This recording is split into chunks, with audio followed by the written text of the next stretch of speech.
Good morning, everyone, and welcome to Tuesday morning. It's Stephen Whiteside here from the uptrend.com. In the pre-market this morning, stock index futures, crude oil, and Bitcoin are all trading lower in the pre-market, while gold continues to move higher on Tuesday morning. Well, it was raining sell signals on Friday. Yesterday morning, the markets were trading higher, so it looked like it was going to be an inside day, and that's how things turned out. If you were with us yesterday morning, I was looking for a potential 50% retracement of Friday's big down move, and we were looking at the S&P 500 futures contract. So being up around 92 points would have given us a 50% retracement. We actually ended the day a little higher than that, but not by much. Yesterday was an inside day for the futures contract, for the Vanguard Total Market ETF, for the Dow, the S&P 500, the NASDAQ. That's how the overall market looked. Now, there were some areas where we did generate some buy signals, such as the iShares for the microcap sector. The SMH ETF traded up to the upper channel line, didn't close above it, unlike the XSD, which did pop right through the upper channel line, up over 7% on the day. Any new buy signals from yesterday's trading action, I would just wave them off for the time being.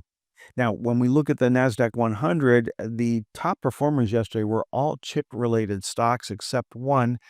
There's Arms Holding was the big winner. There's Broadcom.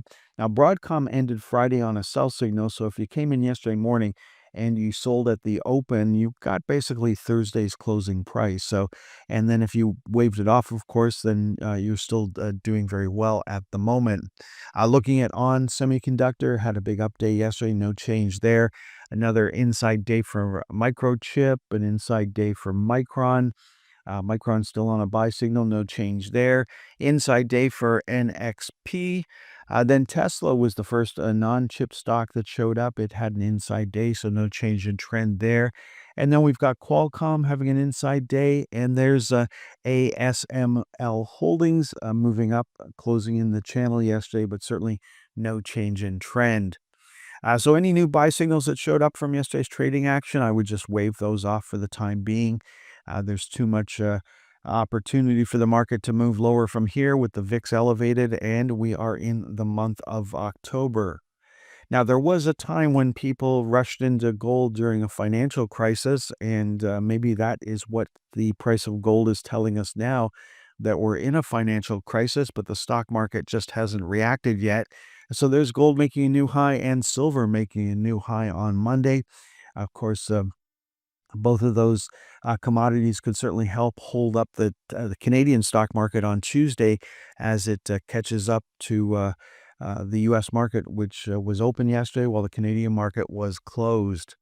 Now, while gold and silver continues to move higher and possibly indicating a financial crisis, Bitcoin didn't move much yesterday at all. So it is not something you jump into when you think the floor is about to fall out of the market. Looking at the fear index or the VIX, it pulled back yesterday. It was down 12% or so, having an inside day. It's trading up in the pre-market this morning, and we are above the flypaper channel. Now, for the ETFs, you can see the big up move we had on Friday, and then we opened lower yesterday. So we opened at 35.36. So if you bought in there at the end of the day, we were just down to 34.62. So not much of a loss yesterday. No reason to get out of your VIX ETF on Tuesday morning. Now, the Canadian market, of course, is going to play catch up this morning, and you'll certainly, if you were waiting to take a buy signal in the VIX, then Tuesday morning is the time to do that. Now, today is all about earnings. We don't have any economic numbers coming out. The Fed chairman does speak today. That could certainly shake the market, but we are looking at earnings. Most of them are financials, and most of them, I would say all of them are on sell signals right now. There's the U.S. financials ETF having an inside day yesterday. It's been on a sell signal for a few weeks. Bank stocks have been on a sell signal even longer, and they moved up yesterday, but certainly no change in trend there. So there's BlackRock. It's coming out with earnings today. We're expecting earnings from Citigroup, from Goldman Sachs, from JP Morgan. The financials that are in the Dow are holding up fairly well at the moment. They are on sell signals, though. And there's Wells Fargo. It's been on a sell signal for 2 weeks now. Inside day on Monday. Let's finish off looking at the energy sector, and crude oil had an inside day yesterday. It is down in the pre-market this morning, so the market could open with crude oil making a new low for this move. That's also possible for gasoline, and it's certainly possible for natural gas to make a new low on Tuesday morning. Now, the Canadian energy sector rolled over on Friday, so nobody got to trade on Monday. The U.S. energy sector moved up a bit on Monday, but I'm not expecting the Canadian energy sector to be able to hold up on Tuesday morning with crude oil trading lower in the pre-market. Okay, folks, that is all for this morning's presentation. Yesterday was an update for the market, but it was an inside day based on Friday's trading action. Today could turn out to be another inside day. We'll just have to wait and see.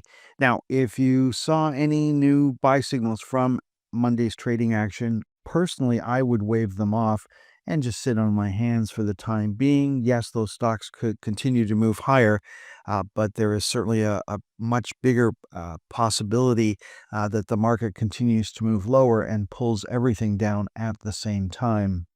Thanks for tuning in until the very end of today's stock market timing educational video.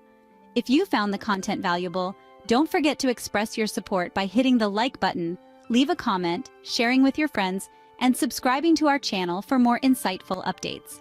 Remember, in the world of stocks, timing is crucial, and following the trend can be your greatest ally.